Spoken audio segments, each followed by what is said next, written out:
Hey guys, this is Chris from AndroidPIT.com. Today we are going to talk about the Samsung Galaxy Note 4, which we will see presented at this year's IFA in Berlin in early September. So what do we know? We actually know quite a lot already. As usual, we've seen quite a bunch of leaked specs. We've seen some benchmarks. We've got the usual chatty Cathy executives sort of dropping bits and pieces here and there.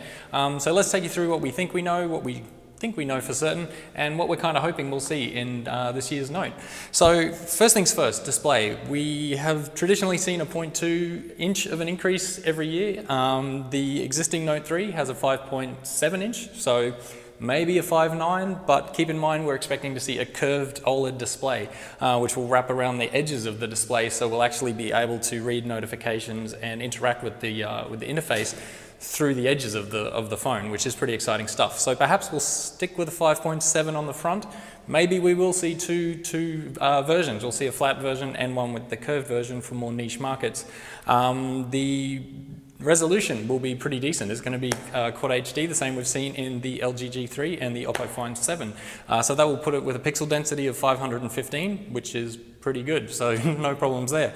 As usual, we'll get the same pitch blacks, lots of saturation and high contrast that we always get from Samsung displays. As for hardware, well, there will, as usual, be two versions. There will be the Exynos-based version with an octa-core setup, then there'll be a quad-core Snapdragon setup, which this year will be the Snapdragon 805. So far, we've seen some benchmarks leaked where the Exynos actually performed better than the Snapdragon, but that was the 2.5 gigahertz clocked version of the Snapdragon 805, when we may well see a 2.7 version in the Note 4 when it is released. As for the Snapdragon 805, to give you a bit of an idea of how much better it is than, say, the existing Snapdragon 800 in quite a lot of devices from the end of last year and earlier this year, you'll get 20% less power consumption, but 40% better processor performance, so that's pretty exciting.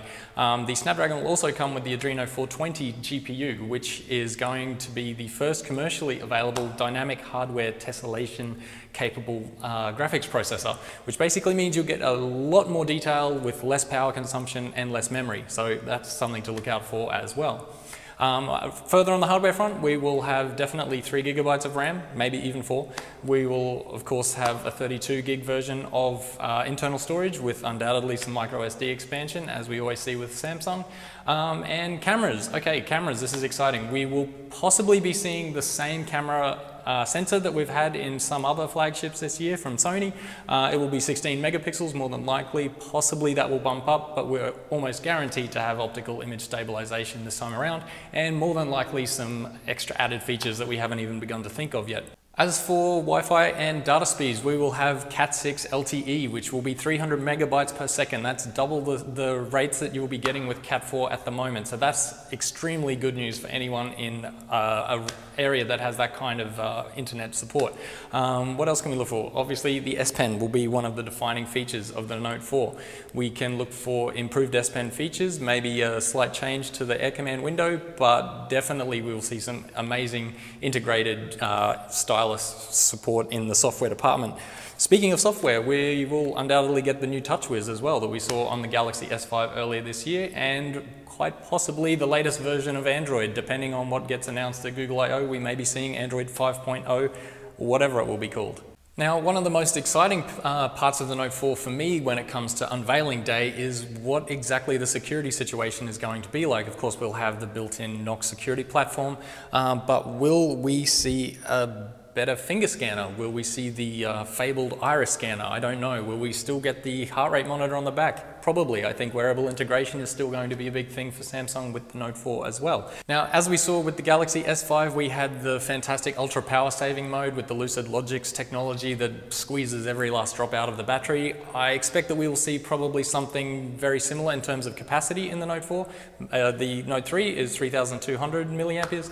We may well see that bump up to 3,300, maybe even 3.5, but with the Lucid Logic technology, you're going to not require as much juice from your battery as you might expect. Okay, and the last thing on our list of expectations is design. I'm not the biggest fan of the sort of leather look plastic thing going on in the back, but Samsung has been changing it up with every device they've sort of released it on. So Hopefully we will see something a little bit different in the Note 4. I doubt we'll see a major change of the overall design, but we may well see something a little bit different on the back. My hope is we see something like the G3's sort of plastic metallic thing on the back, which is really great for fingerprints and also quite comfortable and great for a larger screen device that's going to fit nicely in your hand. Maybe we'll see something that tries to bridge the gap between the Galaxy S and the upcoming Galaxy F series. Highly unlikely that we'll see a all-metal device, obviously. Considering the size, that would make it so heavy it will sink you. Who knows, maybe we'll see some water resistance as well. But we'll have to wait and see on September 4th. Until then, stay with us, guys. This is Chris from AndroidPIT. Let us know what you're expecting from the Galaxy Note 4 in the comments below. Subscribe to the channel and all the usual social stuff. You know how to do it.